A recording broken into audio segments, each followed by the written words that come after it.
Mari jemaat Tuhan sama-sama katakan amin. Ya shalom jemaat Tuhan. Coba berikan senyum dulu buat samping kiri kanannya. Katakan Tuhan Yesus mengasihimu. Meskipun tidak bisa berjabat tangan, tetap sabar dengan penuh senyum, penuh sukacita. Bahkan jemaat-jemaat di rumah, Tuhan Yesus memberkati. Ya saudara, kita masih dengan tema besar kita tentang Roh Kudus. Dan di hari ini kita belajar bersama-sama bagaimana setiap kita boleh mengalami kuasa Roh Kudus. Kita akan lihat bersama-sama dalam Kisah Para Rasul pasal yang pertama ayat yang ke-8. Kita akan belajar bersama-sama bagaimana kita mengalami kuasa Roh Kudus. Kalau sudah 2 minggu kita belajar tentang Parakletos, Roh penghibur yang senantiasa menolong, bahkan menginsafkan dunia akan dosa, memimpin kita menyampaikan hal-hal ke depan yang luar biasa buat kita. Dan di hari ini kita akan belajar bersama-sama tentang bagaimana setiap orang percaya boleh mengalami kuasa Roh Kudus itu. Kisah pasal 1 ayat 8, kalau sudah menemukan katakan amin. Ya, kita akan baca bersama-sama. Hanya satu ayat yang kita baca dari perikop ini. 1, 2, 3. Tetapi kamu akan menerima kuasa kalau Roh Kudus turun ke atas kamu, dan kamu akan menjadi saksiku di Yerusalem dan seluruh Yudea dan Samaria dan sampai ke ujung bumi. Saudara perhatikan di situ ada kata kuasa. Kata kuasa dalam bahasa aslinya dipakai kata dunamis. Dunamis ini sendiri mempunyai banyak arti. Bahkan dari kata dunamis itu sendiri, saudara, muncul beberapa kata seperti dinamik, dinamis, dinamo, dan lain sebagainya. Itu akar katanya adalah dunamis. Dan kita akan belajar di hari ini bagaimana supaya setiap kita bisa seperti para rasul di Kisah Para Rasul, bagaimana mereka mengalami kuasa yang luar biasa, mengalami dunamis yang begitu dahsyat dalam hidup mereka. Saya percaya bahwa kuasa ini tidak hanya dialami oleh jemaat mula-mula, tidak hanya dialami oleh para rasul. Saya percaya bahwa setiap kita pun di hari ini masih bisa mengalaminya. Amin. Ada 4 kebenaran yang akan kita belajar tentang mengalami kuasa Roh Kudus. Yang pertama, saudara, kalau kita memperhatikan yang namanya dinamik, dinamik itu punya daya ledak yang luar biasa. Biasa ketika orang meledakkan sebuah dinamit, maka dia bisa menghancurkan gunung yang besar. Bahkan dia bisa menghancurkan sesuatu yang besar. Bahkan karena dampaknya yang begitu besar. Ingat tentang peristiwa Hiroshima, Nagasaki. Tentang apa? Bom nuklir. Satu bom saja bisa memusnahkan 2 kota, Hiroshima dan Nagasaki. Itu daya ledaknya yang begitu luar biasa dari sebuah dinamik. Maksudnya apa? Hal yang pertama kita mau belajar, ketika kita mengalami kuasa dinamis itu, kuasa Roh Kudus itu, maka kita akan menjadi orang-orang yang hidupnya berdampak. Katakan sebelahnya, hidupmu harus berdampak. Hidup kita mesti berdampak, saudara, seperti dinamit tadi. Ketika dinamit diledakkan, maka akan membuat dampak yang luar biasa. Itu dampak, saudara. Dan harusnya sebagai orang percaya, hidup kita juga harus berdampak. Kalau kita melihat, saudara, bagaimana kehidupan jemaat mula-mula, itu jemaat yang begitu berdampak. Coba perhatikan dalam Kisah pasal 2 ayat yang ke-47. Kisah 2 ayat 47 dikatakan di sana, sambil memuji Allah, dan mereka apa? Disukai berapa orang? Semua orang. Dan tiap-tiap hari Tuhan menambah jumlah mereka dengan orang yang diselamatkan. Wow, itu dampak yang luar biasa. Bahkan di ayat 43 dikatakan, banyak orang ketakutan melihat mereka. Maksudnya begini, banyak orang respect, banyak orang hormat kepada jemaat mula-mula. Karena apa? Karena hidup mereka yang benar-benar berdampak. Dampaknya apa, saudara? Ketika mereka mengalami kelimpahan, mereka tidak segan-segan menjual harta mereka, menjual tanah mereka. Untuk apa? Untuk menolong jemaat-jemaat yang lain yang mengalami kekurangan. Dan Kehidupan jemaat mula-mula itu akhirnya membawa suatu dampak yang besar, sehingga semua orang begitu ketakutan, begitu menghormati jemaat mula-mula, dan mereka menjadi pribadi yang disukai oleh semua orang.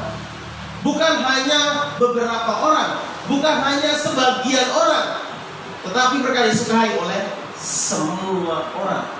Saudara, ini hal yang luar biasa, dampak yang luar biasa. Ketika orang menyukai kehidupan kita, ketika orang menyukai karakter kita, ketika orang menyukai gaya hidup kita, tentu ada sesuatu yang terjadi, ada dampak yang terjadi. Saudara, kehidupan kita pasti akan membawa dampak. Pertanyaannya adalah begini, dampak apa yang kita lakukan? Dampak apa yang kita buat? Dampak yang positif kan? Atau dampak yang negatif? Mau tanya ke sebelah, kakak, yang mana? Yang negatif kan? Atau yang positif?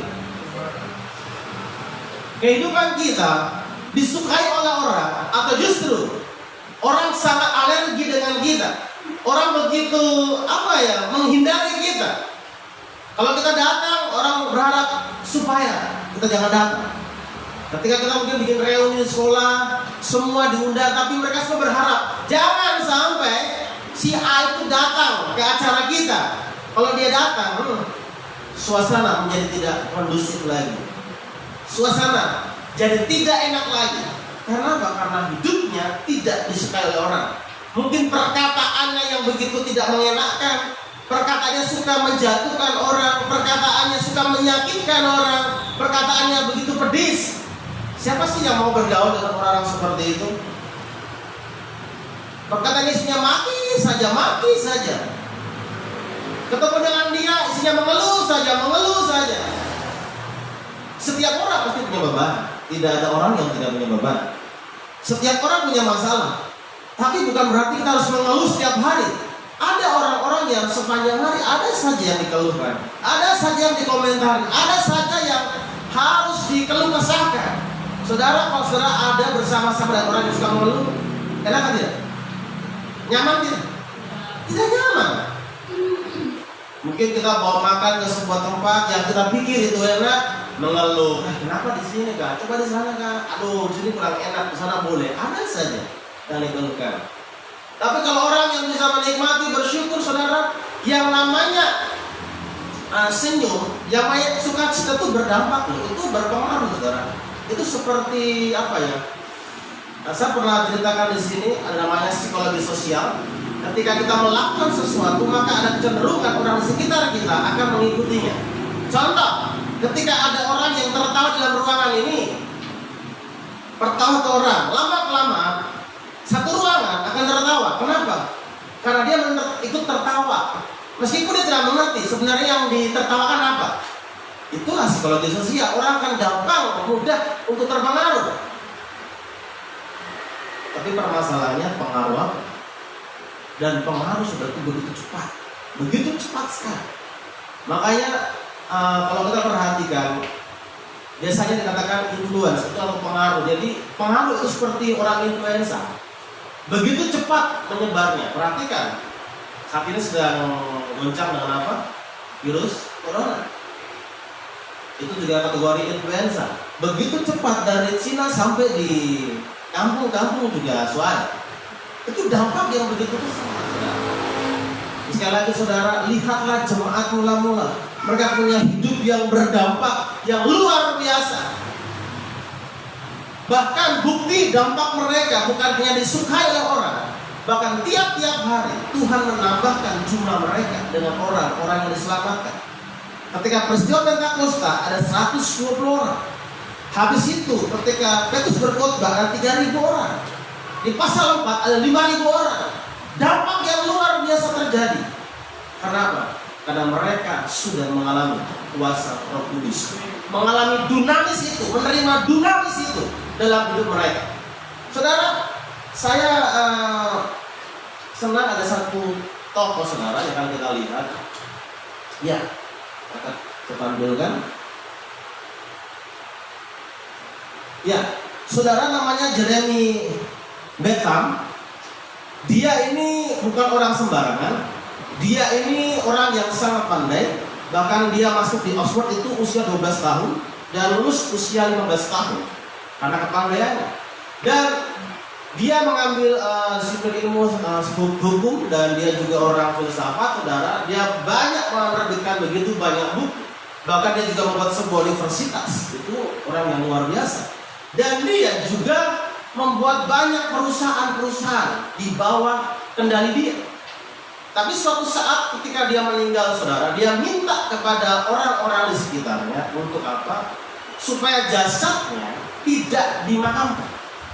Dia minta supaya jasadnya diawetkan. Nah, di depan ini ada kotak, ada manusia, itu jenazah. Jeremy Bentham yang diawetkan, saudara.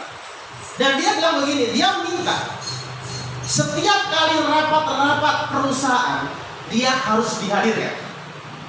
Jadi saudara, coba kan klik lagi saudara. Ya, dia minta begini, setiap kali perusahaannya mengadakan rapat, biasanya kan adanya rapat pemegang saham, di mana orang-orang penting akan melakukan sebuah rapat dan memutuskan sesuatu untuk pergerakan usaha di perusahaan itu. Dan dia bilang bahwa dia harus ada di setiap rapat-rapat yang diselenggarakan. Jadi semua orang-orang yang hidup, dan lihat di sana pakai topi itu saudara, jenazah. Dan biasanya saudara, setiap kali rapat pemegang saham, semua orang akan ditanya, oke, bagaimana pendapat daripada ibu ini? Dia berdiri dan katakan, oke, saya setuju dan sebagainya. Orang ini setuju, orang ini tidak. Kemudian masuk di bagian Jeremy Bentham. Jeremy yang saja sudah mati, saudara. Ya. Makanya muncul sebuah perkataan yang begitu bagus. Namanya begini, present but no voting.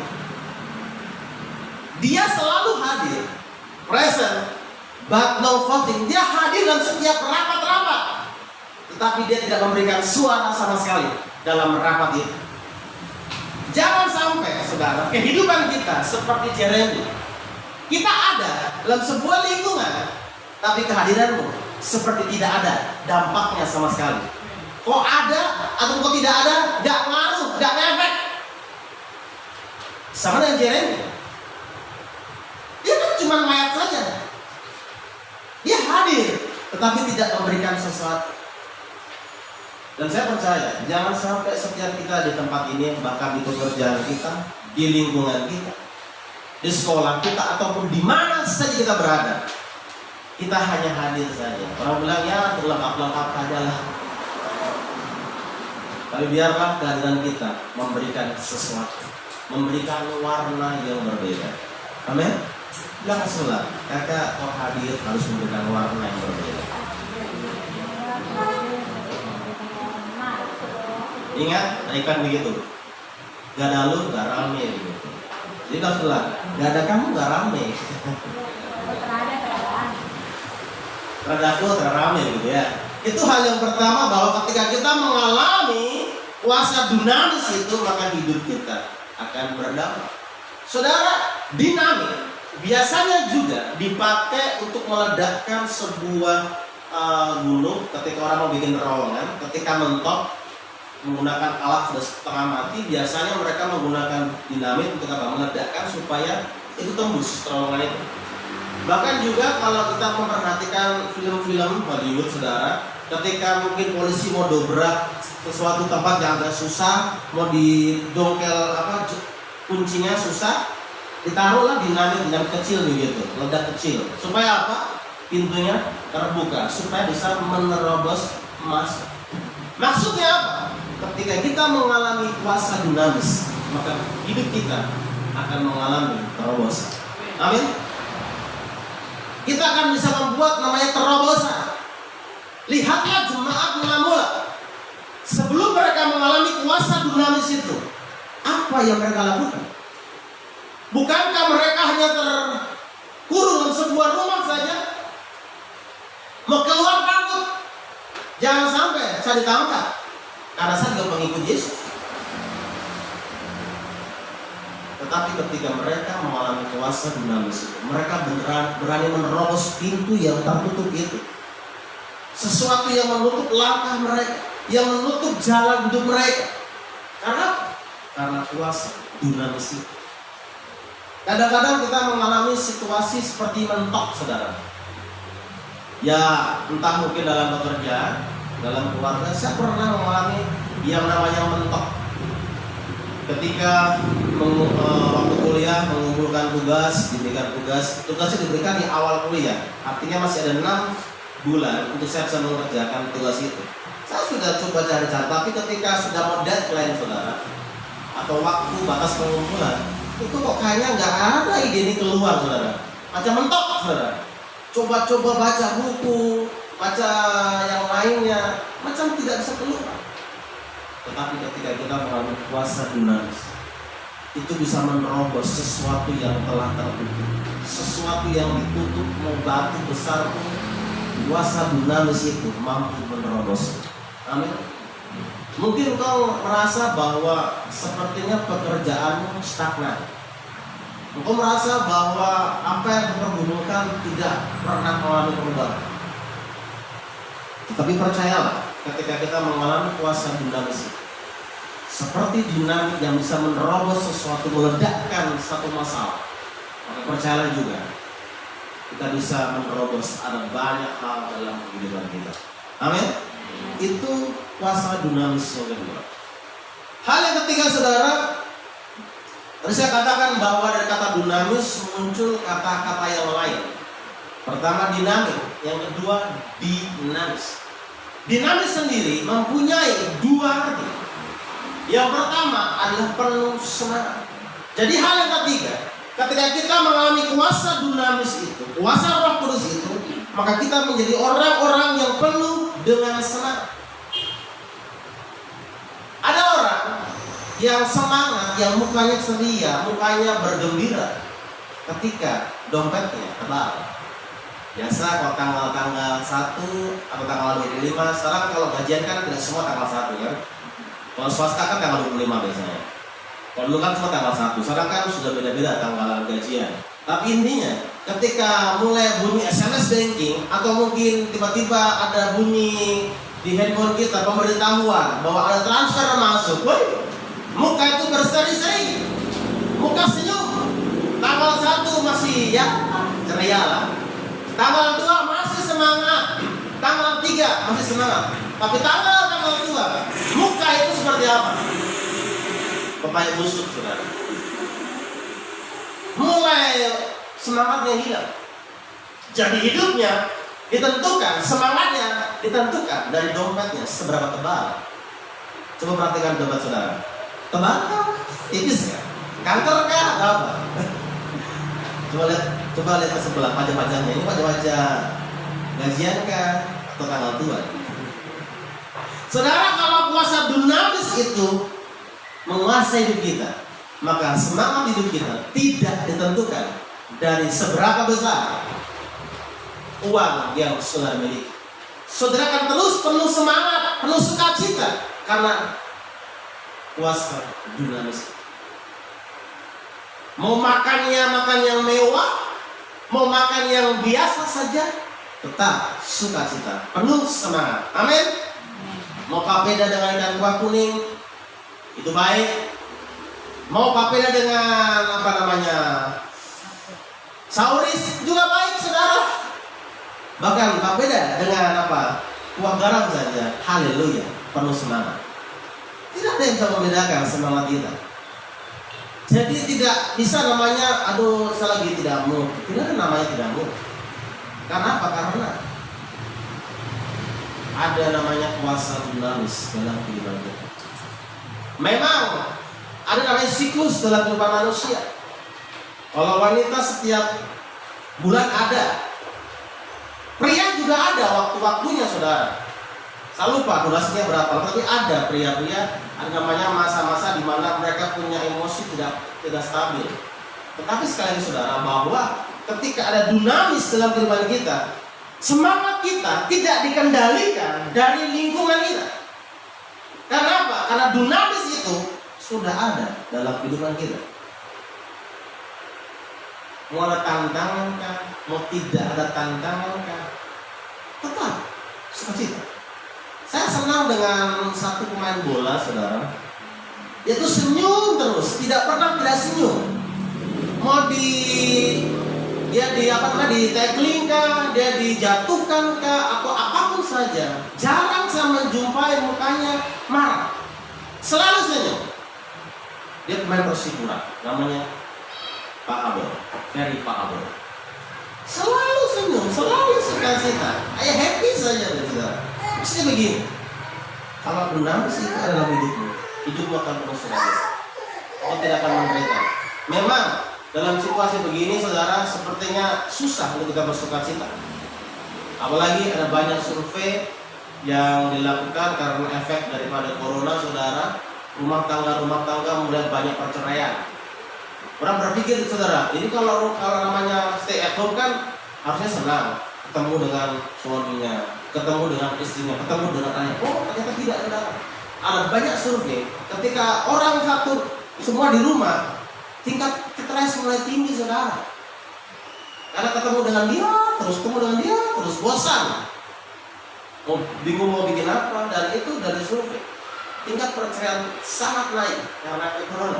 Karena apa? Ada banyak pertengkaran. Karena apa?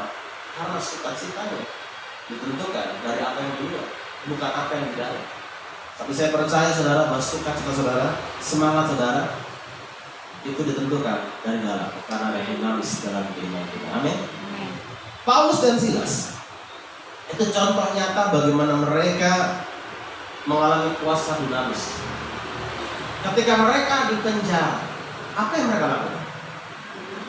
Memuji Tuhan. Kalau saudara, contohnya habis dicopet, kira-kira kamu nangis nggak atau apa? Mungkin pertama menangis, yang kedua apa? Kutuk yang apa namanya? Saya berdoa supaya kau mungkin jangan tabrak di sana.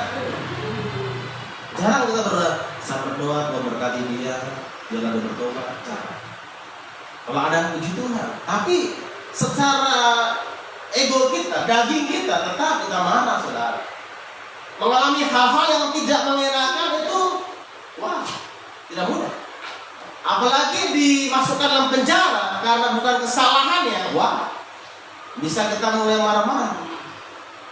Paulus dan Silas masuk di penjara karena pemberitaan akan kebenaran, menginjili orang yang belum percaya, tapi harus di penjara. Apakah membuat mereka menjadi loyo? Tidak. Apakah membuat mereka menjadi tidak bisa bersukacita? Tidak. Justru mereka bersukacita, bersemangat. Makanya mereka memuji Tuhan. Memuji Tuhan sampai apa? Sampai terjadi gempa yang luar biasa dan semua rantai-rantai terputus. Kalau apa semangat, maka rantai yang mengikat saudara akan putus. Tapi kalau kau tidak semangat, makin loyo saudara. Makanya hatinya gembira adalah obat.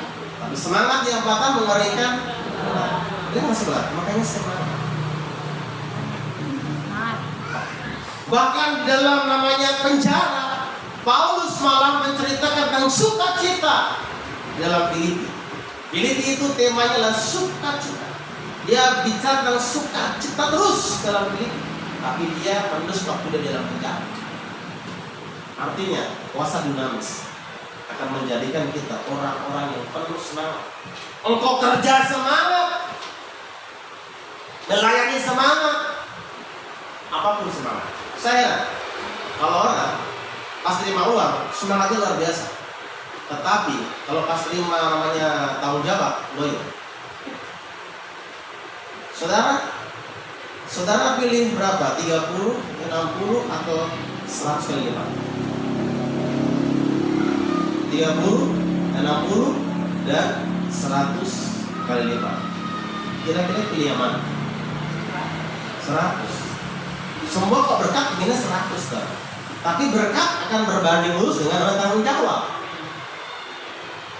Jangan terima berkat sukacita, semangat, pas terima tanggung jawabnya malas. Saya percaya ini tidak ada. Ini di tempat lain banyak saudara. Di sini orang-orang yang luar biasa. Amin. Itu hal yang kedua saudara. Makanya ketika kita melakukan segala sesuatu sama seperti itu Tuhan, maka kita akan menjadi pribadi yang selamat. Hal yang keempat saudara, bagaimana kita mengalami kuasa Roh Kudus, maka kita akan mengalami yang namanya mudah menyesuaikan. Ingat, kata dinamis, arti yang pertama adalah penuh semangat. Arti yang kedua, mudah menyesuaikan.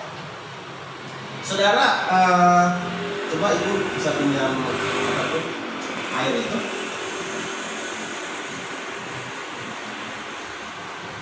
Ya saudara, air adalah zat yang sangat mudah untuk menyesuaikan.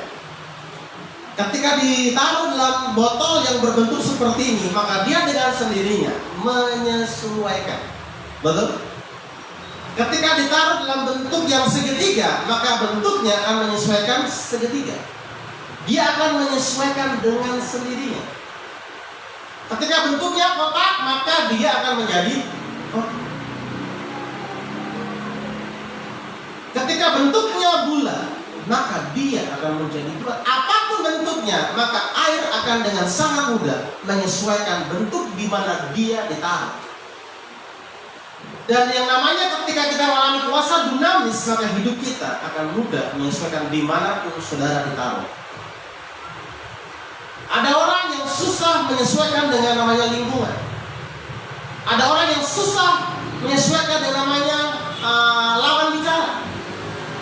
Saya senang kemarin waktu kita seri-seri dengan Ibu Isi dibilang begini, ketika Tuhan berikan Roh Kudus buat kita akan dimampukan untuk bagaimana menyesuaikan ketika kita harus bicara kepada orang yang di kalangan atas, bagaimana kita harus berbicara. Ketika kita berjumpa dengan orang-orang yang mungkin level di bawah, kita akan dimampukan bagaimana kita berbicara dengan mereka.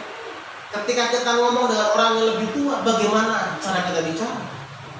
Dan namanya dinamis saudara, itu akan membuat engkau mudah untuk menempatkan diri, mudah untuk menyesuaikan dimanapun engkau ditaruh. Tidak ada tempat yang susah. Ketika engkau punya dinamis itu, engkau akan mampu menyesuaikan dengan lingkungan. Saya ingat saudara, istri saya itu dibesarkan dengan cara didik dimanja. Semua apa yang diminta selalu diberikan. Bahkan dia tidak pernah menyentuh namanya dapur. Dia cerita kalau waktu mau ke dapur, waktu mamanya akan diusir sama mamanya, atau mamanya pergi dari dapur, sehingga dia tidak pernah namanya menyentuh dapur. Dan ada banyak hal lain lagi yang dia diajar yang susah untuk bisa ada dalam lingkungan yang susah, karena selalu enak. Itu dibiasakan dari kecil. Tetapi ketika istri saya kuliah, dia melayani dalam sebuah tempat yang sangat terpencil, namanya Wonosari. Nah, sekarang sudah ramai Wonosari, sudah keren lah. Zaman kami kuliah itu ya kayak Arso begitulah, tapi lebih susah lagi daripada Arso. Dari Jogja sekitar 2 jam perjalanan.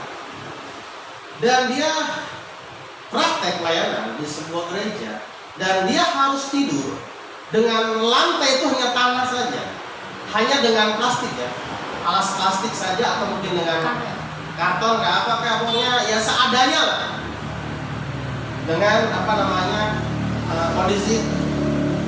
Bagi orang yang sudah biasa tidak masalah, betul. Tapi bagi orang yang tidak biasa itu bukan hal yang mudah. Bagi saya mungkin itu hal biasa, saya sudah bisa menderita. Bagi istri saya itu mungkin pergumulan, harus tidur di namanya tempat yang hanya tanah, dialasi dengan mungkin tikar atau mungkin dengan karton. Bukan hal yang mudah saudara. Tetapi yang namanya dinamis itu memampukan dia untuk dapat mudah menyesuaikan situasi yang ada. Setelah dia praktek di situ, kemudian dia dipindahkan lagi, karena biasanya kami prakteknya per 6 bulan. Setelah itu kami praktek ke gereja lain lagi. Dan istri saya habis dari tempat yang begitu kecil, begitu menderita saudara, dia pindah ke sebuah gereja yang terbesar di Yogyakarta untuk GKN saudara, dengan ya jemaat sekitar 1.000 orang. Dengan ya pergaulannya semua mahasiswa, hampir 90% mahasiswa jemaat ini. Ketika ada perubahan yang begitu drastis dari tempat yang begitu terpencil langsung pindah ke lompatan saudara. Itu orang seperti apa? Kaget saudara. Tapi itulah namanya dinamis, memampukan kita untuk mudah menyesuaikan di mana Tuhan tempatkan. Kadang-kadang kita bilang gini, aduh, saya tidak tahan ya ada di sini. Saya tidak bisa menyesuaikan dengan lingkungan. Saya tidak bisa menyesuaikan dengan teman-teman kerja saya. Saya tidak bisa menyesuaikan dengan gaya hidup saya. Memang saudara, setiap kita punya gaya hidup. Setiap kita punya cara didik yang berbeda-beda. Tetapi bukan artinya kita tidak bisa menyesuaikan dengan semua tempat. Amin. Kalau kita tidak bisa menyesuaikan, selesai saudara. Apalagi dunia ini bergerak sangat cepat. Kalau kau tidak bisa menyesuaikan, kau akan tertinggal. Dulu dunia itu hanya satu saja, TVRI. Sekarang makin banyak channel. Tidak bisa menyesuaikan, tampias. Engkau tidak mau menyesuaikan dengan namanya perubahan zaman, dengan zaman digital, tampias. Tapi orang-orang yang punya kuasa Roh Kudus, ada dinamis dalam kehidupan dia, maka dia akan sangat mudah untuk menyesuaikan. Amin. Ingat air tadi, air akan menyesuaikan dengan tempatnya tanpa mengubah esensi dan kualitas air. Engkau boleh menyesuaikan, tapi jangan sampai mengubah esensi dan kualitas hidupmu. Engkau boleh di tempat yang sepertinya tidak takut Tuhan, tapi ingat, engkau bisa menyesuaikan, tapi engkau tidak bisa mengubah esensi dan kualitas hidupmu dengan Tuhan. Amin. Bilang ke sebelah, kakak harus bisa menyesuaikan. Biarlah kita minta di hari ini kuasa Roh Kudus mengalir dalam kehidupan kita. Kita minta dinamis itu yang akan membuat hidup kita berdampak, mengalami terobosan baru. Hidup kita akan penuh dengan semangat, penuh dengan gairah, saudara. Kita akan begitu bergairah melakukan segala sesuatu yang Tuhan percayakan dalam kehidupan kita. Bahkan kita akan mudah menyesuaikan dengan semua kondisi. Curahkanlah kuasa, curahkanlah kuasa-Mu, mujizat terjadi di tempat ini. Curahkanlah kuasa-Mu, Tuhan, mujizat terjadi sekarang. Curahkanlah, curahkanlah kuasa-Mu, Tuhan, mujizat terjadi di tempat ini. Curahkanlah, curahkanlah kuasa-Mu, Tuhan, mujizat terjadi sekarang. Saudara jemaat berbanding berdiri, kau merasakan kasih-Mu, Tuhan. Amin. Ku rasakan kuasa-Mu, Tuhan. Ku rasakan kasih kuasa Roh Kudus. Ku rasakan kehadiran-Mu. Curahkanlah kuasa-Mu, Tuhan, mujizat terjadi di tempat ini. curahkanlah kuasa-Mu, Tuhan, mujizat terjadi sekarang. Biar piano saja, saudara. Saya tidak tahu dengan apa yang sedang kau hadapi di hari ini. Mungkin kau merasa sepertinya hidupmu biasa-biasa saja. Ketika kau ada di sebuah lingkungan seperti kau tidak ada, keberadaanmu seperti tidak ada gunanya. Kau ada atau kau tidak ada tidak berpengaruh. Tapi saya percaya ketika kuasa Roh Kudus, kuasa dinamis itu mengalir dalam kehidupan, maka hidup kita akan menjadi berdampak. Atau mungkin juga kau lagi mengalami situasi buntu. Apapun yang kau kerjakan sepertinya tidak ada jalan terbuka lagi. Sepertinya mentok. Saudara, Roh Kudus itu akan membuat engkau mengalami terobosan dan mampu menerobos sesuatu yang sepertinya tidak bisa terbuka.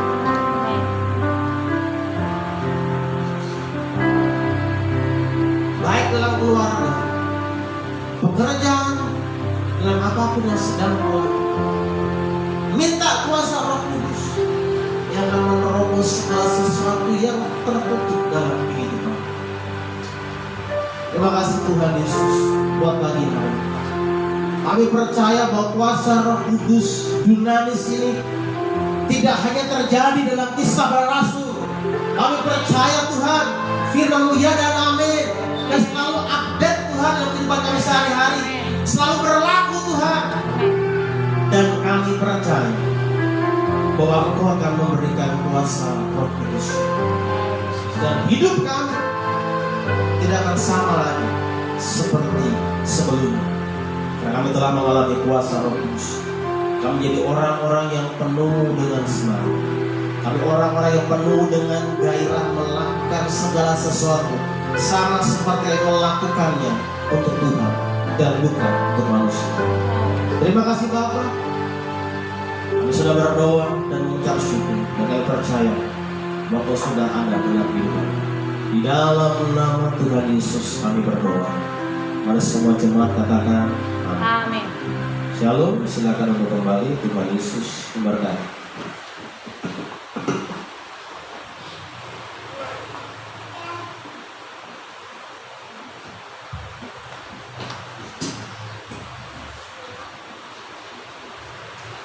Terima kasih kepada kita yang Tuhan yang sudah membagikan firman Tuhan untuk kita semua, dan kita pulang kita akan menghidupi firman Tuhan yang barusan kita dengar.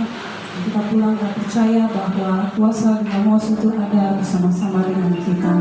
Sudah saatnya kita akan memberikan persembahan, dan silakan kita untuk mengangkat persembahan di tangan kanan yang sudah disiapkan dengan amplop kita, dan kita tundukkan kepala kita berdoa. Bapa di dalam kerajaan surga, terima kasih untuk firman Tuhan yang sudah kami dengar bersama. Biarlah firman ini terus terngiang-ngiang di dalam kehidupan